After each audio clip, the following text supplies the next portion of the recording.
안녕하세요. 오늘의 사연입니다. 저는 30대 여자입니다. 3살 연상의 남편과 5살 된 딸과 셋이 살고 있어요. 제 친정집은 지방에 있어서 명절 때만 고향에 내려가곤 해요. 게다가 저는 외동딸이고 형제자매가 없어서 친척이 별로 없어요. 반면 남편은 누나와 여동생이 있어요. 시댁은 우리 집에서 가까운 거리에 살고 있어서 만나는 빈도가 매우 높아요. 특히 시어머니와 시누는 저를 친딸 친언니처럼 대해줘서 함께 맛집 가기도 하고 쇼핑하러 가기도 해요. 시어머니의 나이는 60대인데 일하셔서 그런지 점고 센스도 좋으세요. 그래서 대화를 하는 게 매우 즐거워요. 언젠가는 제가 입은 옷이 마음에 든다며 똑같은 옷을 사서 입어도 괜찮냐고 하시는데 그러시면서 제 옷도 함께 사주시는 센스까지 보여주세요. 저도 이렇게 예쁘게 늙어가고 싶다는 생각이 들게 하세요. 전업주부인 형님은 자녀가 3명이에요. 육아 상담도 해주고 안 입는 아이 옷이나 안 쓰는 장난감 등을 가져다 주기도 하는 등 정말 든든한 존재예요. 항상 제게 어려운 일이 있으면 언제든 말해달라고 하시는데 이 두 사람이 있어서 저는 이 시댁에 잘 적응할 수 있었다고 생각해요. 다만 시댁 식구 중 시아버지와 아가씨는 저와 교류가 별로 없어요. 시아버지는 일만 하셔서 집에 있는 시간이 적고 만날 기회도 거의 없어요. 아가씨는 독신으로 시댁에 살고 있지만 자주 외출해서 집에 없는 경우가 많아 거의 만나지 못해요. 형님도 자신의 여동생이지만 보통 무슨 생각으로 사는 건지 옛날부터 잘 모르겠다고 말할 정도이니 쉽게 친해지기 어려울 것 같아요. 하지만 인연을 맺었으니 언젠가는 사이좋게 지낼 수 있었으면 좋겠다는 생각을 했어요.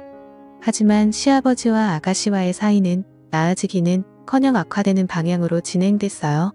시아버지는 정년퇴직 시기가 돼서 퇴직하셨어요. 일만 하시던 시아버지가 앞으로 무엇을 하실지 궁금했는데 아마도 시어머니의 곁을 떠나지 않을 것 같았어요. 곁을 떠나지 않는다는 게 무슨 말이냐면 시어머니를 항상 자신의 감시하에 두겠다는 말이에요. 아침에도 시어머니와 같은 시간에 일어나 아침을 준비하는 걸 지켜보고 청소나 빨래 등도 일일이 시어머니를 따라다니며 지켜본다고 했어요.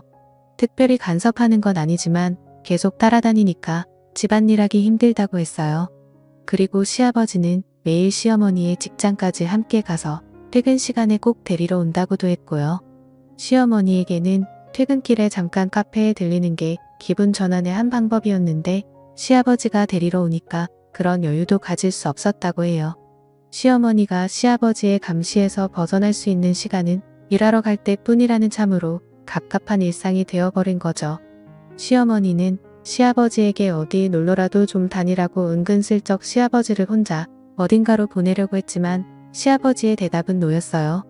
딱히 혼자 가고 싶은 곳이 없다며 거절하신 거죠.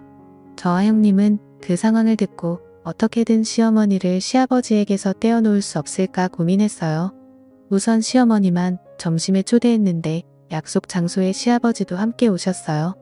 여자끼리의 모임이었는데 시아버지가 계시니 하고 싶은 이야기 반도 하지 못한 채 점심을 마쳤어요. 식사를 마치자마자 바로 돌아가는 부모님 그 뒷모습을 보면서 형님과 어떻게든 시어머니를 자유롭게 해주고 싶다는 생각이 들었어요. 시어머니가 출근하지 않는 날이 시어머니에게 가장 힘든 날이 된 거죠. 시아버지는 시어머니를 감시하고 있지만 특별히 외출은 하지 않는 것 같았어요. 형님이 시아버지에게 시어머니도 자유시간이 필요하다고 항의했는데 시아버지가 이렇게 말했어요. 자유시간? 나는 엄마의 시간을 뺏는 게 아니라 그냥 따라다니는 것뿐이야.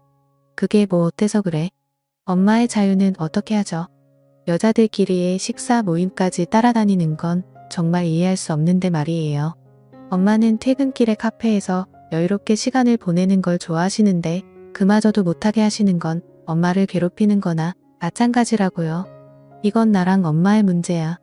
너는 아무 상관없는 일이니까 끼지 말고 있어. 시아버지는 그렇게 말하고는 자기 방으로 돌아갔다고 해요. 시아버지의 스토커 같은 행동 어떻게 하면 해결할 수 있을까?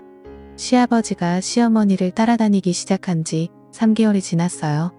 그리고 최근 들어 시어머니의 건강이 나빠지는 것 같았어요. 시어머니는 그동안 감기에 한 번 걸리지 않으시는 분이셨거든요. 그런데 시어머니를 만나러 가면 왠지 모르게 기운이 없어 보였어요. 게다가 안색도 매우 안 좋아 보였어요. 어머님 몸이 안 좋으시면 제가 집안일 도와드릴게요. 라고 말했는데 시어머니가 대답하기도 전에 시아버지가 며느라 이 집의 집안일은 이 사람이 하기로 돼 있어.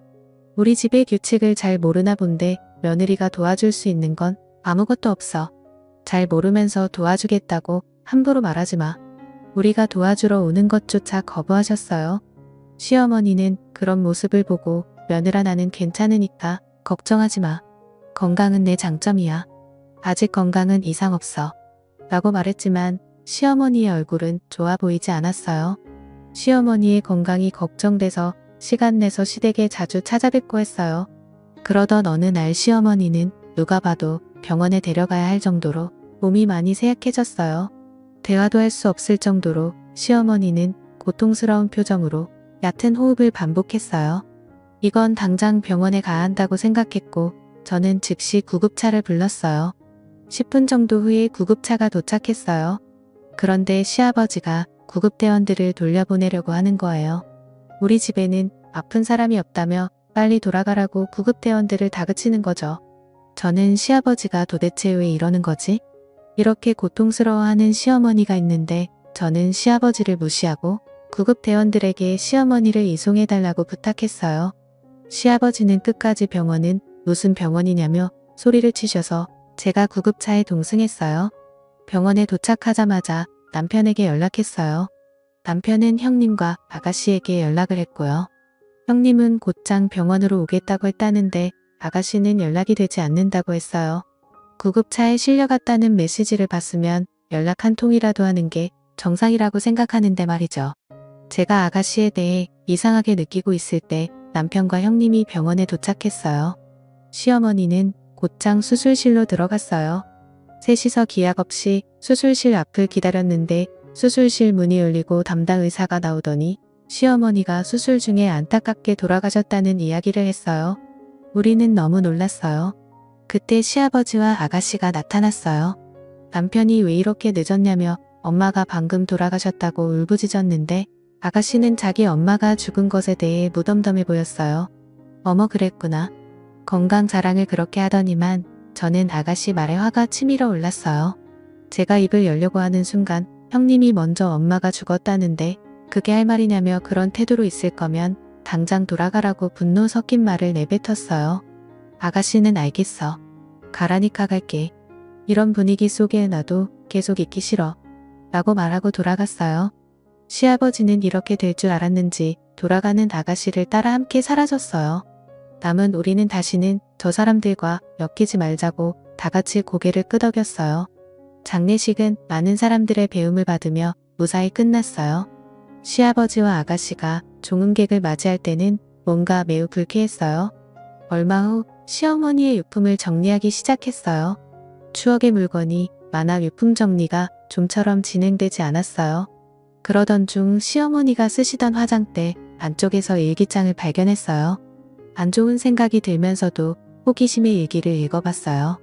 처음엔 아직 시아버지가 은퇴하기 전 저와 형님과 함께 나갔던 추억이 즐거운 어조로 적혀 있었어요. 그 후 시아버지가 은퇴한 후에는 그래서도 힘든 분위기가 느껴졌어요. 혼자 행동하는 것을 용납하지 않는다. 딸을 만나러 갈 때만큼은 혼자 가도록 좀 해주지. 라는 등의 시아버지에 대한 불만이 적혀 있었어요. 그리고 돌아가시기 한 달 전쯤의 일기에는 요즘 컨디션이 좋지 않다. 내 몸에 이상이 있는 것 같은데 병원에 못 가게 한다. 이대로 쓰러지면 어떻게 될까? 라는 불안한 내용이 많이 적혀 있었어요. 그리고 가장 중요한 건 돌아가시기 전날의 일기에 적혀 있었어요. 그것은 너무 충격적인 내용이었어요. 저는 바로 남편과 형님에게 전화해서 시어머니의 일기 내용을 들려줬어요. 그러자 남편은 곧바로 경찰에 연락을 취했어요. 경찰이 도착할 때까지 일기를 지켜야 했기 때문에 저는 일기를 품에 안고 지키고 있었어요.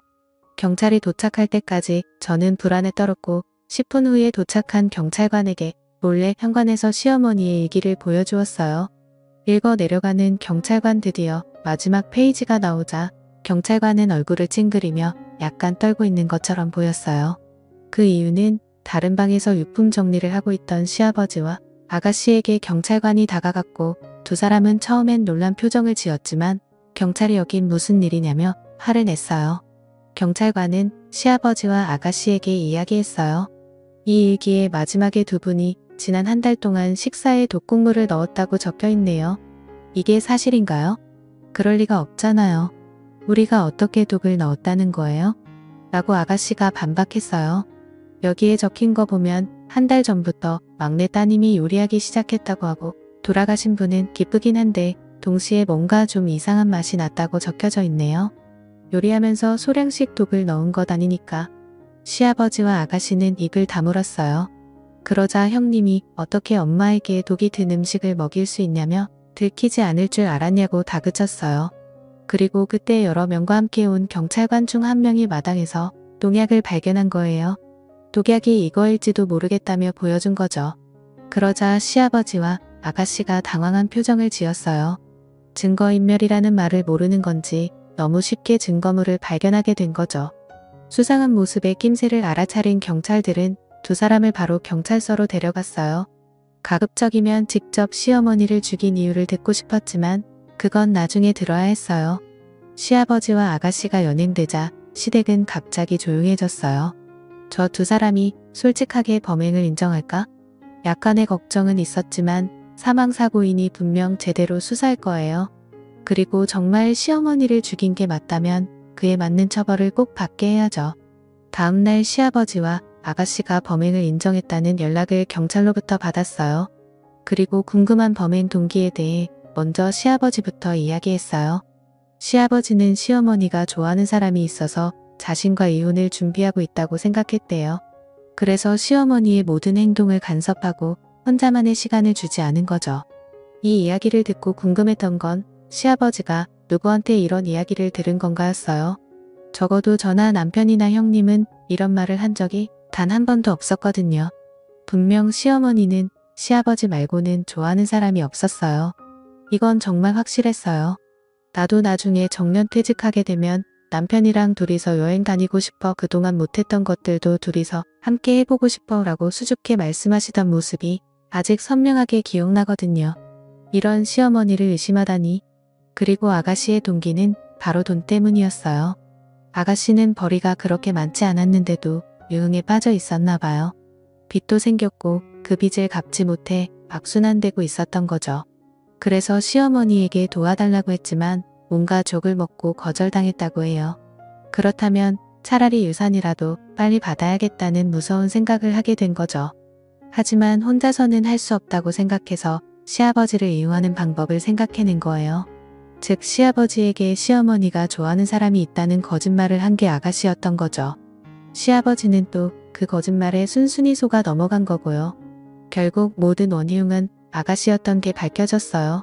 시아버지는 자신의 짧은 생각으로 이런 일이 생겼다며 울면서 후회한다고 했어요. 만약 시어머니를 정말 잘하는 사람이었다면 절대 그럴 사람이 아니라는 것쯤은 너무나 쉽게 알 수 있었을 텐데 바보같이 아가씨 말만 믿다니. 시어머니가 평생 좋아했던 사람은 시아버지뿐이었는데 너무 슬프네요. 아가씨는 돈 때문에 아버지까지 이용했다는 점에서 더 죄가 무겁다고 해요. 사람의 마음을 이용한 건 결코 가벼운 일로 넘길 수 없으니까요. 반면에 저희는 시어머니의 유산을 보고 깜짝 놀랐어요. 놀랍게도 시어머니는 재테크를 엄청 잘하시는 분이셨어요.